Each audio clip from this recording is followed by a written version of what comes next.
Hurmatli obunachilar, mana operatsiyani o'z nihoyasiga yetdik. Bu bemorda xudo xolasa inshaalloh 1 oydan keyin jinsiy aloqa, aktiv jinsiy aloqaga qaytishi mumkin.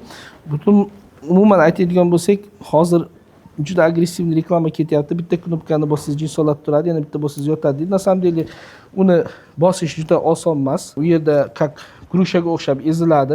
Da, mexanizmni ishlatishi 3 ta komponentligiga qiyinroq, lekin u udobniroq. Misolda pastanli jinsiyat o'zi yotgan, qanday yotgan bo'lsa yotadi, turadi. Lekin o'sha ishlatgangacha bemorlar juda qiynalishadi. Chunki uni ezganda qattiq og'riq bo'lishligi mumkin. Ko'plar o'zi og'riqqa chiday olmasdan ezmaydi.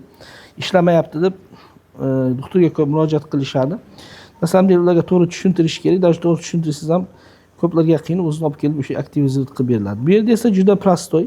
Jinsiy любой время tikka turgan holatda любой время ishlaydi. Просто jinsiy aloqadan keyin birorta yangi uylangan bo'lsangiz, ayniqsa bizda yoshlar bor, so'rashi mumkin, nima uchun yotmayapti deb. Men shunaqa, meniki zo'r, shunaqa yotmaydi deb qo'ysa, menimcha ishonadi agar u qiz erga tegmagan bo'lsa.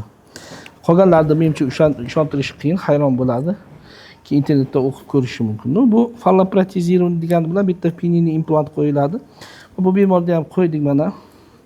Xudo xolasa inshaalloh bemor где-то 1 oydan keyin уже bemalol jinsiy aloqa qilish mumkin. Umuman butun dunyoda, Amerikada 1 yilda 25 ming dona shunaqa implantlar qo'yiladi. 3 ta komponentlik, mana bu strani SNG, Afrika davlatlarida bitta komponentlik qo'yiladi, chunki bu yerda страховка yo'q. Bemorning o'zining shutidan, shuning uchun bu arzon bo'lganligi uchun ko'p holatlarda bemor qilishadi. Bo'lmasa hamma xohlaydi 3 ta komponentlikni qo'yishlikni. Biz Toshkentda 3 ta komponentlik va bitta komponentlikni qo'yyapmiz. O'tgan safar 3 ta komponentlikni ham qo'ydik. Umuman bularga hammasiga bizda katta skidka bor. Bu bemorga ham juda katta skidka bo'ldi. Ya'ni ochiqchasiga aytaman, ko'plar shu pulni, raqamni aytishimni xohlaydi. Men shifokor sifatida pullarni gapirishim o'zi noto'g'ri, chunki meni asosiy maqsadim nafaqat bitta pul. Endi понятно, что manfaat bo'lish kerak bu narsadan. Lekin asosiy maqsad bo'lib qolmasligi kerak. No aytamiz. Ya'ni Toshkentda bu bitta komponentli implantlar va bizga siz murojaat qilishingiz mumkin. Mana shu skidka bilan qo'yamiz. Mana Moskvada bu operatsiyalarni qilardik. Hozir mana Toshkentga kelib shu operatsiyalarni qilyapmiz.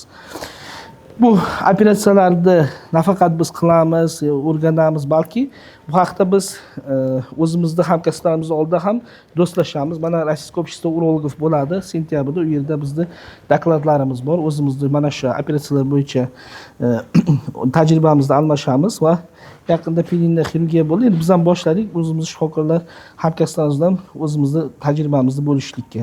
Albatta qachon bo'lishsak, biz ham o'zimiz ham rivojlanamiz va qolganlarga ham foyda bo'ladi.